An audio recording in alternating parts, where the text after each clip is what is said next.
Tere päevast! Siin on Sinilinnu tee vaimse tervise nõuandenurk iseenda heaks. Mina olen Kaidili Välb, psühholoog, psühhoterapeut ja täna tutvustan sulle sellist meetodit, milleks on muretsemise aeg. Ja see on umbes siis sarnane meetod nii-öelda eelmise nädalaga võrreldes, kus me vaidlustasime mõtteid.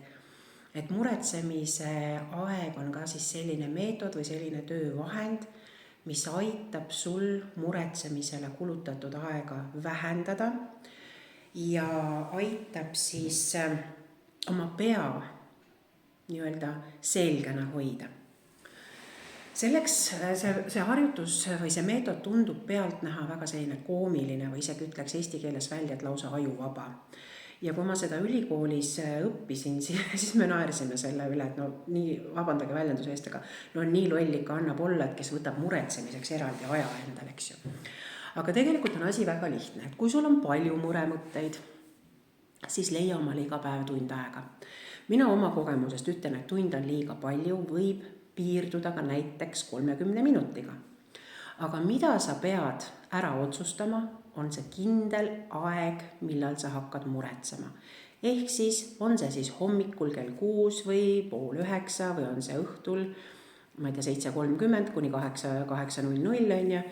Et vahet ei ole, sa määrad selle ajavahemiku ja see tähendab seda, et ega need harjumuspärased muremõtted, ülemõtlemisega seotud muremõtted tulevad sulle ju muul ajal ka pähe keset päeva, eks ju. Võib-olla isegi segavad õhtul magama minekut mõnikord. Aga see tähendab seda, et kui sul ei ole see muretsemise aeg praegu, näiteks nagu praegu on ju, et kui võtad, mis kell on ju, sul ei ole seda muretsemise aega ja kui sul tuleb see muremõte pähe, siis sa ütled endale, et oota, stopp. Sa võid ette kujutada see punast stopp-märki ka, eks ole. Kujutad ette, et see stopp-märk on sul nagu näo ees on ju. Ma ei mõtle seda mõtet edasi, ma tõstan selle kõrval, et mul oli õhtul 19:30 muretsemise aeg. Ma siis muretsen selle asja pärast, ma praegu ei muretse.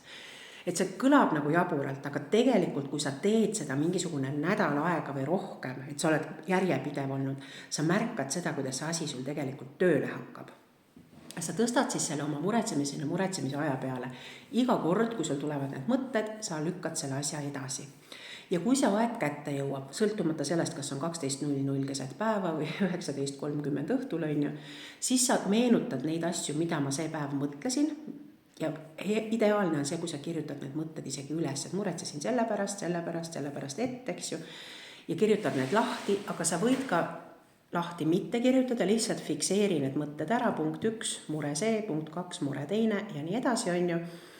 Ja kui see aeg saab täis, see pool tundi, sa paned selle paberi kõrvale või selle vihiku kokku ja homme samal ajal. Ja niimoodi sa tegelikult märkad, et sul muretsemiseks kulub järjest vähem aega. Ja see nüüd, kui tahta eriti naeruväärseks asja ajada ja eriti kasulikuks ajada, siis on see, et see 30 minutit tuleks nagu täis muretseda.